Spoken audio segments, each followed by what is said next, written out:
Excella Education Study in USA assured scholarship. Contact 9881 96666. నమస్కారం, welcome to I dream. నేను విజిత. ప్రస్తుతం మనతో పాటు ఉన్నారు ప్రముఖ ఆధ్యాత్మికవేత్త, సూర్య ఉపాసకులు, sun spiritual society founder Vikramaditya garu మనతో పాటు ఉన్నారు. ఇప్పుడు వారితో మాట్లాడదాం. నమస్కారం సార్. సూర్యోస్మి తల్లి. సార్, ఊపిరితిత్తుల్లో అంటే నిమ్ము, కఫం, శ్లేష్మం ఇలాంటి ఇదంతా చాలామంది ఇబ్బంది పడుతూ ఉంటారు సార్. అది తగ్గాలంటే ఏం చేస్తే బాగుంటుంది సార్? అసలు ఊపిరితిత్తుల్లోకి ఫ్లమ్ అంటే జిగురు లాంటి పదార్థం ఎందుకు వచ్చింది? ఒక గమ్ము లాంటిది, గళ్ళ, ఆ పచ్చగా ఉంటుంది లేకపోతే తెల్లగా ఉంటుంది. ఎందుకు వచ్చింది? ఒక ఐడియా లేదు. మన శరీరం వాతం, పిత్తం, కఫం ఈ మూడాట్ల మీద బ్యాలెన్సే సీజనల్గా వెళుతూ ఉంటుంది. మనకి ఎండాకాలం, వానాకాలం, శీతాకాలం 3 ఋతువులు, అదే 3 సీజన్స్లో మనకు శరీరం వాతం, పిత్తం, కఫం వీటిని బ్యాలెన్స్ చేసుకుంటూ వెళ్తుంది. మారినప్పుడల్లా ఋతువుకి అనుగుణంగా మన శరీరం మారుతూ ఉంటుంది. అంటే ఒక రకమైనటువంటి గమ్ముని తెచ్చుకుంది.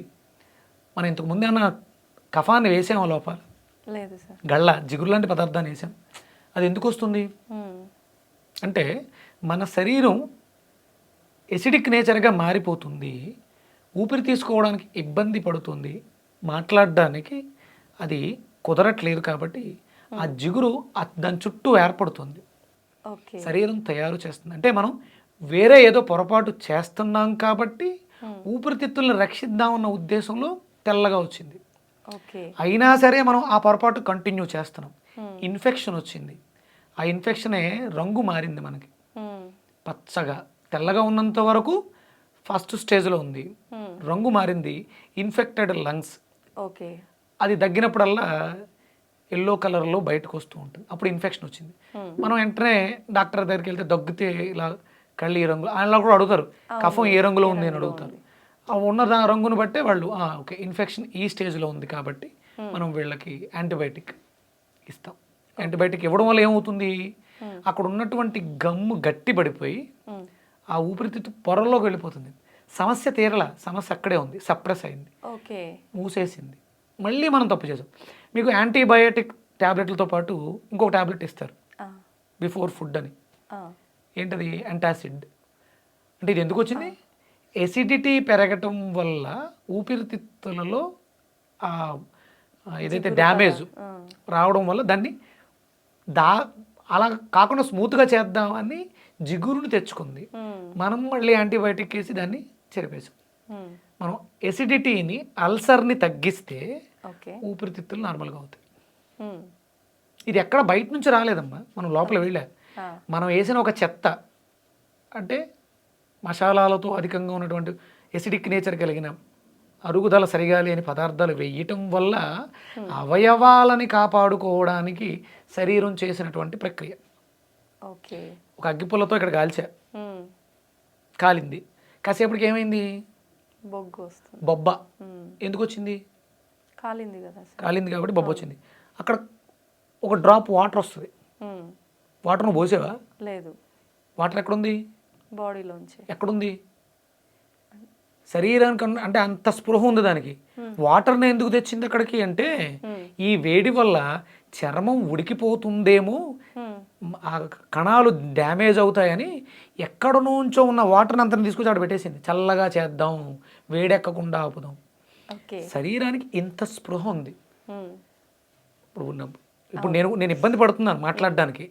అంటే తిరగడం వల్ల, ఎక్కువ మాట్లాడడం వల్ల నా బాడీలో కూడా ఎసిడిటీ పెరిగింది. అందుకని నేనేం చేశాను, దీన్ని తగ్గించుకోవడానికి ఏదో జరిగింది కాబట్టి దాన్ని పాడు చేశాను కాబట్టి బాగు చేసుకోవడానికి ఏదో చేసుకుని వచ్చా. ఇప్పుడు మళ్ళీ మాట్లాడేస్తున్నాం, మళ్ళీ డ్యామేజ్ అవుతుంది, మళ్ళీ దాన్ని సప్రెస్ చేసుకోవాలి. ఎసిడిటీ పెరిగినప్పుడే అన్ని రోగాలు వస్తాయి. రోగాలన్నింటికి కారణం అది. మనం సప్రెస్ చేయకుండా మనం ఏదైతే తప్పులు చేస్తున్నామో వాటిని మానేసుకోవాలి. ఊపిరితిత్తుల్ని మళ్ళీ శక్తివంతంగా తయారు చేసుకోవాలి. దాన్ని అంటే ఈ మాత్రలు మనం ఇవన్నీ వాడడం వల్ల ఏదైతే డ్యామేజ్ అయిందో తన శక్తిని కోల్పోయింది. దాన్ని బాగు చేసుకోవడానికి మనకు అద్భుతంగా ఉపయోగపడేటువంటి వెజిటబుల్ మునక్కాడ. అంటే చాలామంది మునగాకు ఇవన్నీ మాట్లాడుతుంటారు. లేదంటే కఫం ఎక్కువైనప్పుడు అల్లం మాట్లాడుతారు. ఇది అల్లం కఫాన్ని తగ్గించదు, మన శరీరంలో ఎసిడిటీ నేచర్ని తగ్గిస్తుంది, యాంటాసిడ్గా పనిచేస్తుంది. అలాగే ఊర్లలోకి వెళితే కఫంతో బాధపడేవాళ్ళు ధనియాలు, జీలకర్ర, అల్లాన్ని కలిపి రసం తీస్తారు, నూరి దాన్ని పిండి దాన్ని తాగుతుంటారు. ఇది కూడా యాంటాసిడ్గా పనిచేస్తుంది, ఎసిడిటీని తగ్గిస్తుంది, కఫాన్ని తగ్గించదు. ఆటోమేటిక్గా కఫం తగ్గిపోతుంది, దాని అవసరం లేదు. ఎసిడిటీ వల్ల ఊపిరితిత్తులు డ్యామేజ్ అయినాయి కాబట్టి కఫాన్ని తెస్తుంది. అది ఇన్ఫెక్షన్ ఉంటే ఇన్ఫెక్షన్ వల్ల కలర్ మారుతుంది, ఆ కలర్ మారి ఇన్ఫెక్షన్ వల్ల డ్యామేజ్ అయింది కాబట్టి వ్యర్థ పదార్థం కాబట్టి దగ్గుతో బయటికి పంపిస్తుంది. మన లోపల ఉన్న చెత్త బయటకు వచ్చేస్తుంది. ఎప్పుడైతే ఎసిడిటీ నేచర్ తగ్గిపోయిందో ఆటోమేటిక్గా కఫం లోపల ఉండాల్సిన అవసరం లేదు కాబట్టి దగ్గితే బయటకు వచ్చి పడిపోయింది. Clear problem. మనం అది చేయట్లే, టాబ్లెట్లు వేసి సప్రెస్ చేసి దాసేస్తున్నాం మళ్ళీ. ఇది చెయ్యొద్దు అని మనకి శరీరం చెప్తుంది. అందుకని ఊపిరితిత్తులను శక్తివంతం చేయడానికి మునక్కాడ, ఎసిడిటీని తగ్గించడానికి బూడిద గుమ్మడికాయ కాంబినేషన్. 200 గ్రాములు బూడిద గుమ్మడికాయ, ఒక జానెడు మునక్కాడ ముక్క, ఒక 3-4 తమలపాకులు, చిన్న అల్లం వేసి కొన్ని వాటర్ వేసి జ్యూస్ చేసి వడకట్టుకుని ఉప్పు మిరియాల పొడి తాగడం వల్ల ఈ సమస్యకి పరిష్కారం లభిస్తుంది శాశ్వతంగా. డైలీ తాగాల సార్ సమస్య ఉన్నప్పుడు. అంటే మనకి జీవితంలో అర్థమయ్యేది ఎసిడిటీ ఫుడ్స్ తిన్నప్పుడల్లా ఈ సమస్య వస్తుంది. అందుకని ఎసిడిటీ ఫుడ్ని మానేస్తూ, అంటే కొంతకాలం వాడితే బూడిద గుమ్మడికాయ వాడితే ఎసిడిటీ తగ్గిపోతుంది క్యూర్, ఇక తర్వాత అవసరం లేదు. మనం నేచర్ ఆఫ్ ఫుడ్స్, ఇది ఏ నేచర్ని కలిగి ఉంది, ఎసిడిక్ నేచర్ ఏ ఫుడ్, ఆల్కలైన్ ఏ ఫుడ్ అనేది మనకు స్పృహ ఉండాలి. మనం ఏం తింటున్నామో చూసుకోవాలి. మార్నింగ్ అంతా కూడా ఆల్కలైన్ ఉండాలి, మధ్యాహ్నం ఎసిడిక్ నేచర్ ఉండాలి, ఈవినింగ్ ఈ రెండు ఏమీ ఉండకూడదు. ఎసిడిక్ ఉండకూడదు, ఆల్కలైన్ ఉండకూడదు. Morning alkaline food, afternoon acidic nature food, evening zero neutral. Morning దాన్ని ఏమో కింగ్ ఫుడ్ అంటారు, రాజులా తినాలని హెవీగా తినేస్తుంటారు. రాజులా తినటం కాదు, రాజు తినేటువంటి అంటే రాజు తత్వాన్ని, అంటే డ్రై ఫ్రూట్స్ అని, కిస్మిస్, బాదం, ఇవన్నీ కూడా కింగ్ ఫుడ్స్. వెజిటేబుల్స్ అన్నా కూడా అంతా కింగే. దాన్ని కొంచెం పాడు చేసాం, వండాం, అది మంత్రి ఫుడ్ అంటారు. ఈవినింగ్ వెళ్తులోకి సైన్యాధికారి, సేన, వాళ్ళు ఏమీ ఉండదు కదా, అందుకని ఏమీ లేకుండా ఉండడం, ఎంటీగా ఉండడం. దీన్నే మనకి ఫాస్ట్గా ఇంటర్మీడియట్ ఫాస్టింగ్, వెస్ట్రన్ కల్చర్ మంది. మనకి శాస్త్రంలో చెప్తారు లంకణం పరమౌషధం, ఏమీ తినకుండా ఉండడం. ఇది ఊపిరితిత్తుల్ని అద్భుతంగా మెరుగుపరుస్తుంది. చాలా డ్యామేజ్ అయినాయి, లంగ్ క్యాన్సర్ కూడా వచ్చింది, దాన్ని కూడా తగ్గించుకోవడానికి అద్భుతంగా ఉపయోగపడుతుంది. ఓకే. అయితే సార్ చాలామంది ఇప్పుడు మీరు ఇందాక చెప్పినట్టుగా సీజనల్గా ఇప్పుడు వింటర్ సీజన్ వచ్చింది అనగానే ప్రతిరోజు దగ్గుతూనే ఉంటారు, వాళ్ళకి ఏ టిప్ అయితే బాగుంటుంది సార్? ఇది అద్భుతంగా పనిచేస్తుంది. మనం ఎసిడిక్ నేచర్ ఫుడ్స్ తీసుకోకూడదు, జీర్ణ వ్యవస్థ పాడైపోయింది, అంటే బయట టెంపరేచర్ తక్కువగా ఉంటుంది కాబట్టి శరీరం ఎక్కువ ఉష్ణాన్ని ఉత్పత్తి చేస్తూ ఉండాలి. ఇక్కడ కిడ్నీల మీద కూడా ప్రభావం ఉంటుంది. వాటర్ కంటెంట్ ఉన్న వాటిని ఎక్కువ తీసుకోవాలి, చలువ చేసే పదార్థాలు తీసుకోవాలి.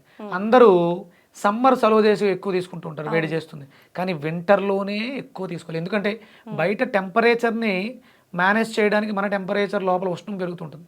అందుకని ఎక్కువ చర్మం ఎందుకు పొడిబారిపోతుంది, ఎండలో కదా చర్మం పొడిబారిపోవాలి, శీతాకాలం ఎందుకు పొడిబారిపోతుంది అంటే మన శరీరం ఉష్ణం పెంచుకుని తేమ ఆవిరైపోతుంది వేడికి. అందుకని ఇక్కడ తేమ అధికంగా కలిగిన వాటిని తీసుకోవాలి, నీరు ఎక్కువ తీసుకోవాలి. కిడ్నీస్ పని ఇప్పుడు ఎక్కువ ఉంటుంది కిడ్నీకి, అందుకని నీళ్లు అధికంగా ఇప్పుడు తీసుకోవాలి. కొబ్బరి నీళ్ళు ఇప్పుడు ఎక్కువ తీసుకోవాలి, చలువ చేసే నిమ్మకాయలు కానీ ఇవన్నీ ఇప్పుడు తీసుకోవాలి, సమ్మర్లో కాదు. ఓకే. అయితే మీరు ఇప్పుడు చెప్పిన జ్యూస్ వాళ్ళు అంటే రెగ్యులర్గా ఇబ్బంది పడే వాళ్ళు డైలీ ఒకసారి తాగితే సరిపోతుందా? సరిపోతుందమ్మా. ఉదయం మధ్యాహ్నం కూడా తీసుకోవచ్చు. అంటే మనం బూడిద గుమ్మడికాయతో యాడ్ చేసాం కాబట్టి సాయంత్రం తీసుకోకూడదు కాబట్టి ఉదయం మధ్యాహ్నం 2 పూట్ల. అంటే ఊపిరితిత్తుల సమస్యలతో, కఫంతో, దగ్గుతో ఇబ్బంది పడేవాళ్ళు, అంటే దగ్గులు చాలా రకాలు ఉంటాయి. పొడి దగ్గు అయితే ఒకలా ఉంటుంది, ఫ్లమ్తో కూడుకున్నదైతే ఇదైతే ఎసిడిక్ నేచర్ వల్ల లంగ్స్ డ్యామేజ్ అయిన వాళ్ళకి ఇది అద్భుతంగా పనిచేస్తుంది.